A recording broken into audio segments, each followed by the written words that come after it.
朋友，大家好，今天是2020年8月18号。我们今天的节目呢，是我在昨天谈了中央党校，原来有一个教授叫蔡霞，蔡霞呢曾经发表过大量的对习近平个人崇拜，以及习近平管理治国理政的能力很差，他对他有过很多负面的评价，希望中共能够及时的换掉这个领导人，这样可以保住党国。那么作为蔡霞，他一个红二代，中共党校里面的一个教授，长期接受中共党的理论的教育的这么一个教授他有这样的思想境界也不奇怪。很多人都希望把他作为共产党的叛逆者，然后想把他塑造成为英雄，然后最终是认为他是会对推动中国民主进步有效的、有利的人。很多人希望他是这样，我也希望他是这样。但是你看他的思想理论观点，他的基础，他最终就是换习要保党。他的目的是要保住党国权贵的利益，因为他自己本身也是红二代，也就是党国的利益跟他的利益也是有关的。只不过这一次党国做的比较绝，把他的退休待遇也取消了。所以我们要从根本上看这个问题，绝对不存在什么他自己本身已经有了自由民主的思想，他的目的是要推翻这个制度，他能深刻地认识到共产党是邪恶的。到目前来讲，他都没有这样的认识高度，他只是认为共产党不能让习近平再这么折腾下去了。几十年的大好江山，40年改革开放取得的巨大成就，给习近平就是毁于一旦嘛。所以党内像蔡霞这种忧虑和这种想法的人非常非常多，他只是其中一个比较突出的代表，而且是通过语音表达了他自己的想法。很多人有这种想法不敢公开说，那么你公开说的自然就受到党国对你的追究。所以说蔡霞最终就被党国开除他的党籍，取消了他的退休待遇。那么蔡霞实际上表达是一个什么思想呢？我在我的节目里面已经多次谈到过，昨天的节目也再一次表达了我的观点。蔡霞的思想是保共改良，我建明是立志要推翻这个制度，所以说我和他两人是根本的不同的政治目的。当然他这样的人对党国有没有造成伤害，肯定有。那么这样的人我们要不要欢迎？要欢迎。我已经说过了，我支持他敢于挑战强权的这种精神，但是他要达到的目的和我完全不是一个共同的目的。所以说在这一点我觉得是本质性的区别。因为他这种保共改良的思想在中国已经走了30多年，可以这样讲，这条路是根本走不通。我多次讲过，这个保共改良就是一味麻醉药，这个麻醉药的疗效比较好，已经达到了30多年，至今仍然抱着这个麻醉药继续在吃。中国流亡海外的知识分子也好，在国内无论是体制内的那些高官，那些具有民主思维的开明的领导人也好，那些教授专家也好，或者是中国很多民间反对力量的代表人物也好，改良思维是他们30多年来吃了一味不醒的麻醉剂。就是这些人总认为中共是可以改良的，中共是可以变好的，中共里面是有良心人物的，中共里面曾经就诞生过像胡耀邦、赵紫阳这样的良心改革派。如果这些人上台以后，就有可能导致中共它完全产生一个裂变，然后最终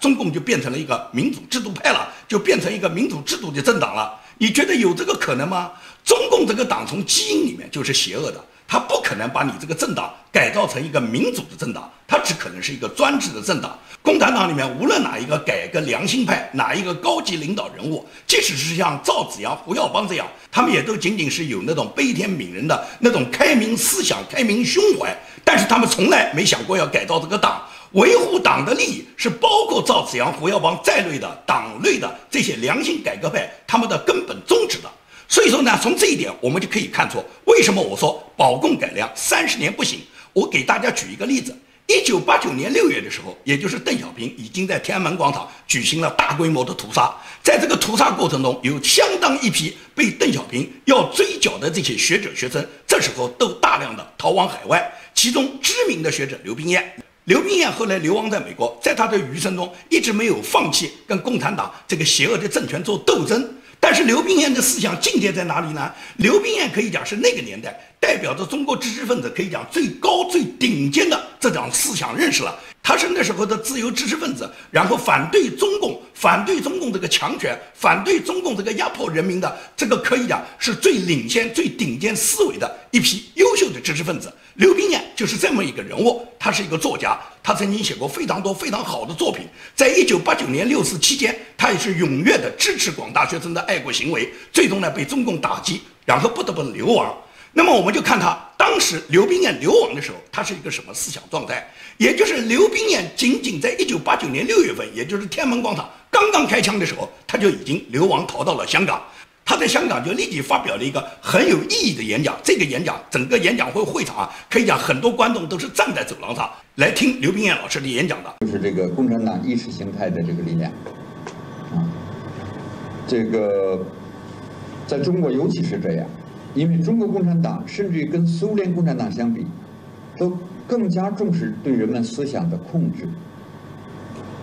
而中国人，包括中国知识分子，也能够接受这种控制，他们不是被迫的，他们当成自愿的，这个把毛泽东的思想当做一种最先进的革命的思想接受下来，尽管同时他看到这个党有很多错误，这是很矛盾的事情，是吧？这个觉醒，或者说的简单一点，中国人民的觉醒，包括知识分子的觉醒是非常缓慢的。非常缓慢的。那么，因而这个一直到共产党已经铸成了极大的错误，就是在文化大革命10年文化大革命这个大灾难之后，仍然有很多知识分子要求加入共产党，因为他们觉得邓小平集团跟四人帮不一样，文化大革命是四人帮干的，对不对？那么最近的天安门学习天安门，证明了邓小平跟四人帮没有什么差别。甚至于可以比四人帮更凶狠、更残酷，这是现在。但是现在中国又有多少人真正认识到这一点？他们可能知道这个屠杀是不对的，但是又有多少人能够认识到邓小平在本质上，邓小平集团跟林彪四人帮是完全一样的？当时叶剑英他们，所以能够有决心、有勇气把四人帮搞掉，那是一场宫廷政变了。也因为他感觉到中国的危机，中国社会的危机非常严重，中国人民已经渴望，已经不能够再继续忍受四人帮的统治了，是跟这个相连的，以这个为背景的。所以今后中国下一步变化很可能仍然是有点相似，一方面是人们更高的这个觉醒和这个斗争，同时配合着跟这个相配合，发生宫廷政变。宫廷政变的可能性相当大，因为中国没有另外一个力量能够代替，能够代替这个东西。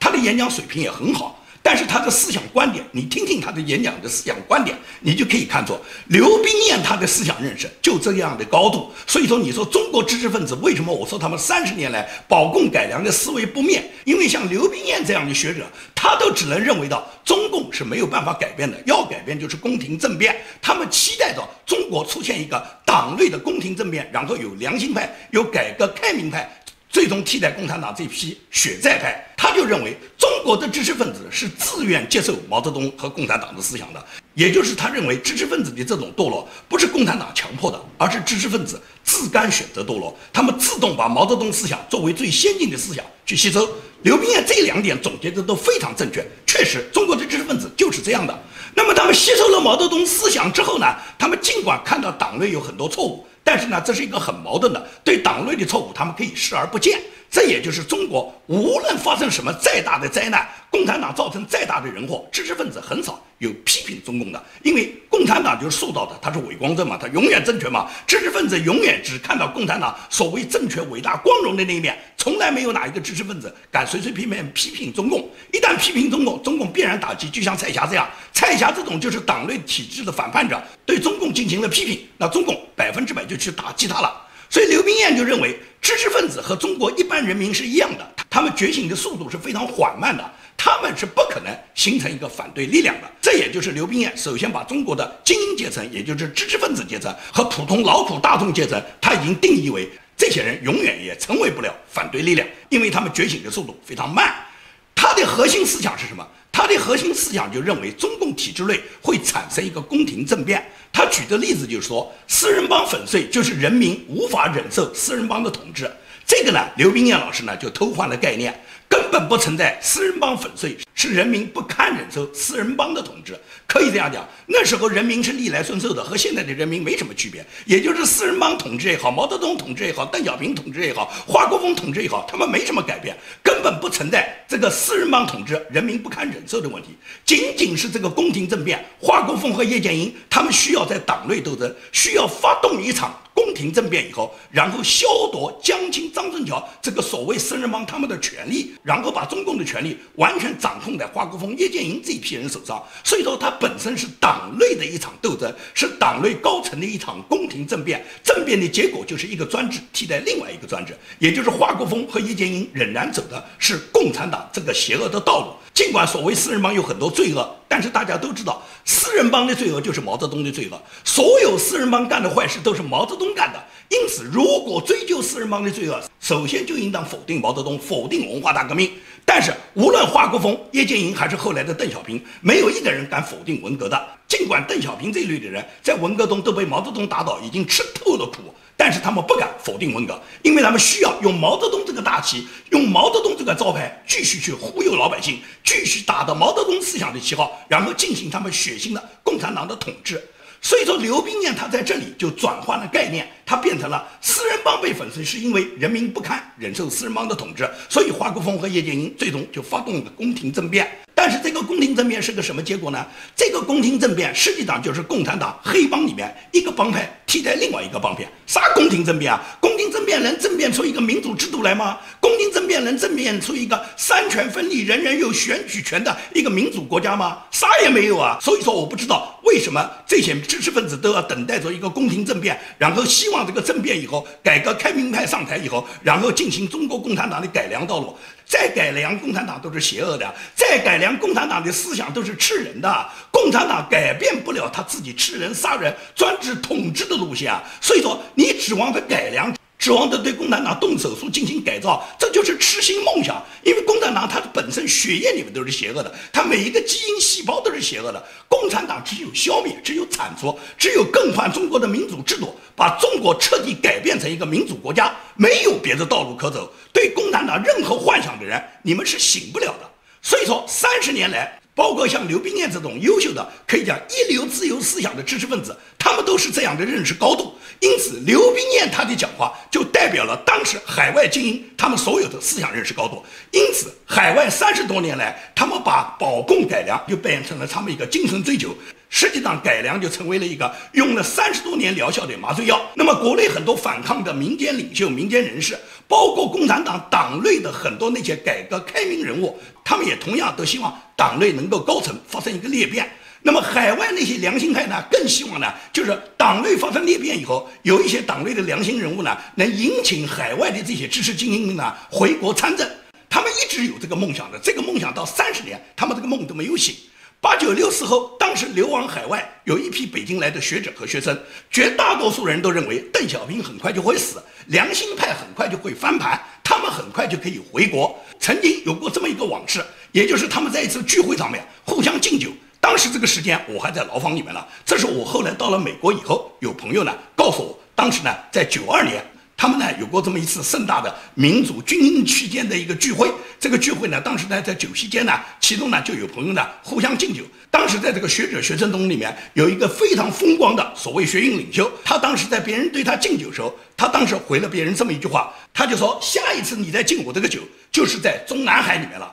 我靠，毛泽东当年在延安都没敢说出这么狂妄的话啊！所以说，当时他们就认为，他们不要几年，他们就回到中国，回到中南海，而且他们就去执政了。你觉得有这种思维的人，中国的民主能进步吗？这种思维方式在海外流行了几十年。海外不管是那些理论家也好，那些博士教授也好，那些民运大佬也好，那些甚至很多在国内做过多年共产党牢房的那些具有民主思维的很多这些民间知识分子也好，他们到了海外以后，他们很快就接受共产党需要改良。我们需要通过改良的方法来促成共产党的裂变。所以说30年来，什么改良啦、对话啦、期待中国体制内发生改变啦，这个梦30年他们一天没有做醒。可以讲有很多人是不接受我的，只追求共产党必须倒台，不追求共产党领袖谁上台谁下台的政治观点的。我们中国人最喜欢说的和稀泥的一句话就是团结一切可以团结的力量嘛。我就想问问说这些话的人，你能不能别装逼？什么叫团结一切可以团结的力量？你把你父母团结过了吗？你老婆孩子你团结到了吗？你兄弟姐妹你团结到了吗？你的同学朋友、老同学、老战友、老同事、老部下，和你在一起工作的那些朋友们，你都团结到了吗？你到你的朋友圈里面去发一个讨论如何推动中国民主进步，讨论一个光复香港时代革命，讨论一个美国现在对中共制裁、对香港政府高官制裁的话题，你看看你能团结到哪一个？所以说，我就劝你们不要装，你活得累不累？我建明做人可以讲就是一身凛然正气，我想什么我就说什么，我从来不装。那些阴阳怪气的人呢，你只能离我远一点。我们中国人里面呢，最不缺的就是道德表，也就是你连你自己身边的亲人，你连你的父母兄弟姐妹你都团结不了，你要我建明去团结一个跟我政治目标完全不一致的人，你不是装你是什么呢？好，说我们今天下面的话题，也就是我在网络上看到，经过教育部和陕西省委批准，一个陕西省延川县的党校居然呢在8月16号更名为梁家河大学了，简称呢叫梁大。我不知道这个为什么叫简称叫梁大，应该叫200斤大学啊。学校有没有扛麦子的课程啊？每个教师学生是不是都必须要扛200斤麦子，走个10里3路啊？教育部的批复说，梁大的院系结构是以社会科学为主，主要目的是为了培养党的建设、行政管理和社会服务的专门人才。由陕西省委书记刘国中担任这个梁大的名誉校长，长安大学的副校长叫孟德勇担任梁大的首任校长。习近平思想是梁大建校的指导思想和理论基础。我不知道习近平有什么思想，是当着西方元首和那些政治家面去背他那些文学名著算思想，还是梁家河扛200斤麦子走10里3路不换肩算是思想？这个200斤麦子扛动扛不动是个体力问题，换不换肩是一个智力问题。连扛到200斤走10里3路都不知道换肩，这就是智障，这个能称为思想？所以说习近平的思想只有中共才不断地去吹捧他，习近平这个也能称为思想，而且是全国人民要顶礼膜拜的话，所以人家就知道你中国人的思想水平处于一个什么高度。像这种智障也就只有拜登能够评一评了。拜登在最近一次访谈节目中，主持人问他有多少儿孙，他连他自己有多少个孙子都搞不清啊。他说他有5个孙子，实际上拜登有7个孙子。You know what I'm saying? You're telling me? I got 4 kids, 5 grandkids. Come on, I'm an expert. 就是一个连自己儿孙有几个都弄不清的人，你觉得国家能交给他这样的人去管理吗？你看看人家川普总统，虽然川普总统已经74岁的高龄，但是依然生龙活虎啊。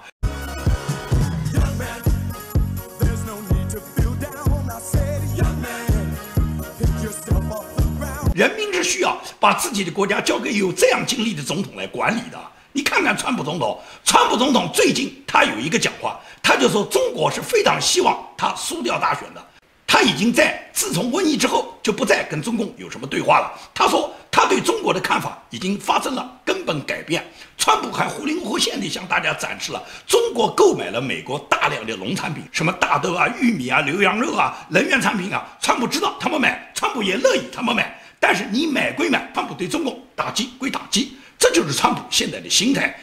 I will tell you, China wants me to lose so badly. They all do. They all do. And yet I get along with all of them. Although China, I don't speak to them. After the plague came in, you know, we made a great deal with China. They announced last week that China ordered the largest amount of corn in history and the largest amount of soybeans in history. And big cattle purchases, one of the biggest that anybody has seen. And I said, see how smart they are? If they weren't smart, they would have stopped and we would have said, let's decouple. But by ordering so much, the farmers come to me, sir, we like this deal a lot. Please don't do anything irrational. How smart is China, right? The biggest corn order, think, they said the biggest corn order in history. So I have to say, but I tell you, my view has changed a lot.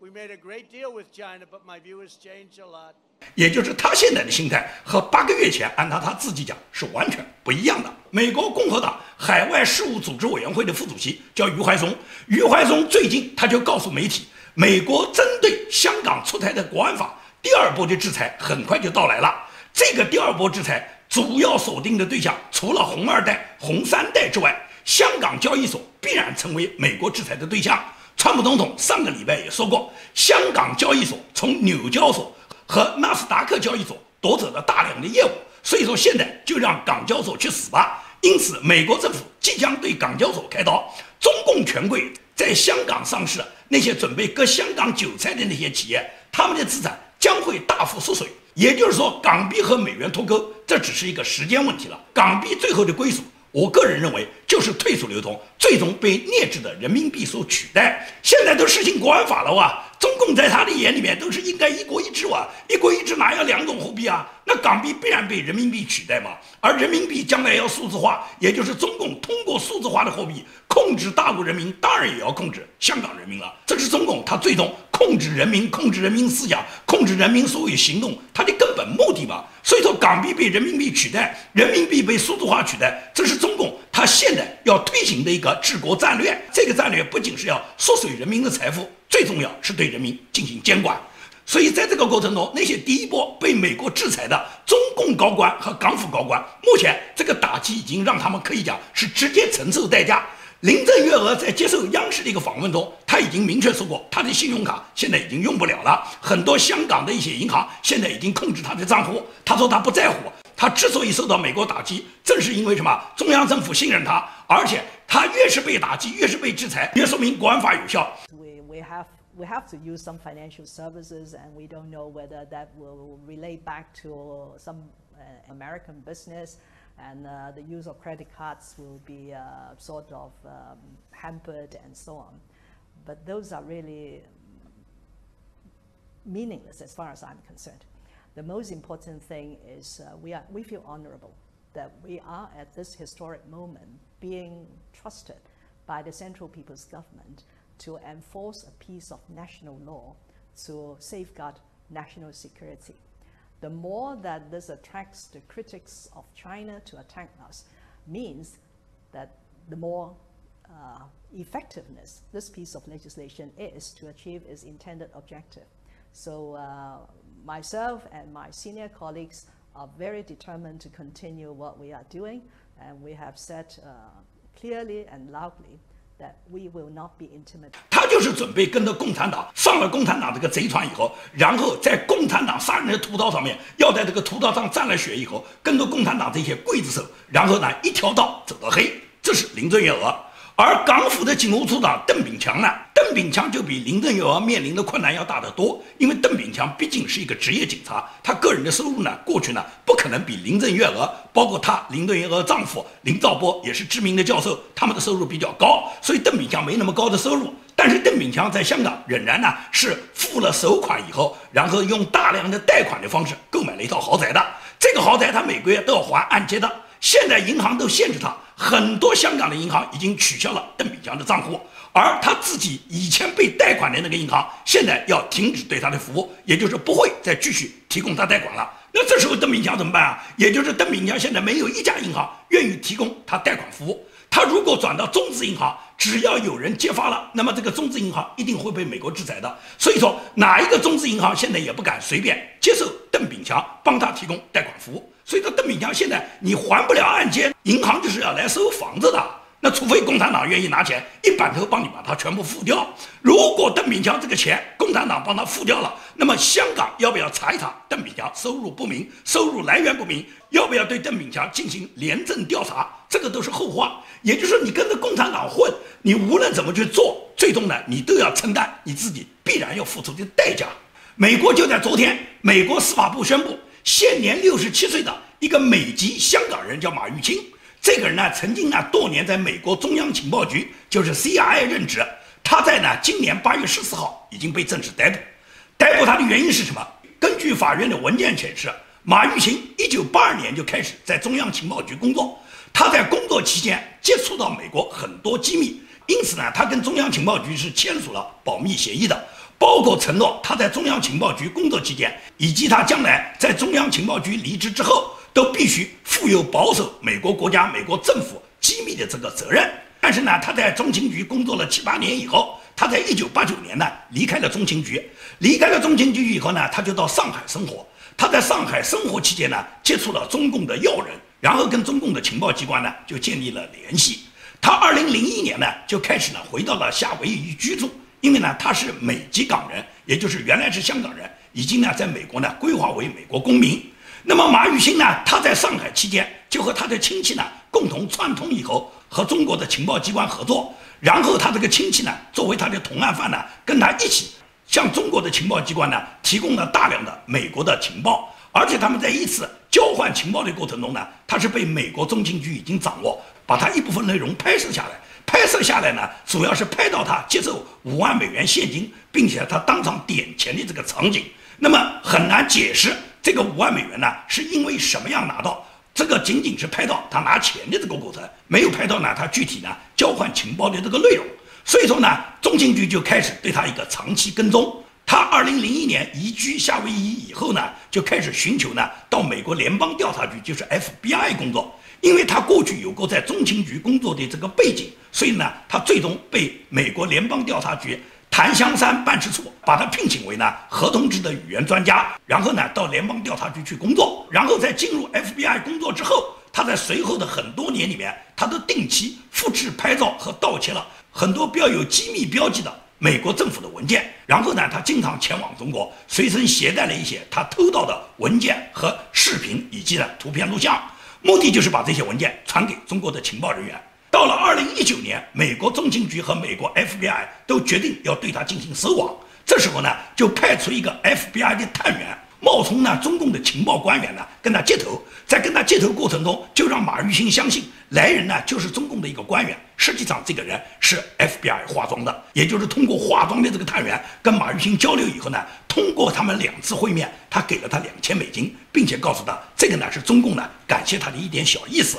根据司法部文件显示，马玉清的案子准备在上个礼拜对他收网的，是上个礼拜3，也就是8月12号。当时呢 FBI 的这个卧底的这个探员呢，又再一次跟他接触，并且也给了他金钱。他收了金钱以后，他也一再表达他愿意跟中共再合作，为中国政府再提供更多的情报。所以说呢 FBI 在这一次掌握了他所有他的这个线索之后，在8月14号对他收网，把他进行了逮捕。现在呢，他已经被羁押在联邦的监狱里面。美国司法部的副部长对他有一个评价，就说像他这样的人就是专制政权的牺牲品。作为前美国情报人员，居然背叛他的同事，背叛他的国家，背叛他自己的信仰，背叛美国的自由民主的价值观，去支持一个专制的共产主义政权，他必然要受到美国法律的严惩。美国司法部部长就明确说过，无论这些人自认为自己已经逃脱了多少年，美国司法部最终都会找到这些叛徒，并把他们绳之以法。所以说，这个马玉清他今天的结果跟林郑月娥和邓炳强的结果是一样的。你只要为中共这个专制服务，总有一天美国会把你送上正义的法庭，接受人民对你的审判。好，今天的节目就做到这里，谢谢大家。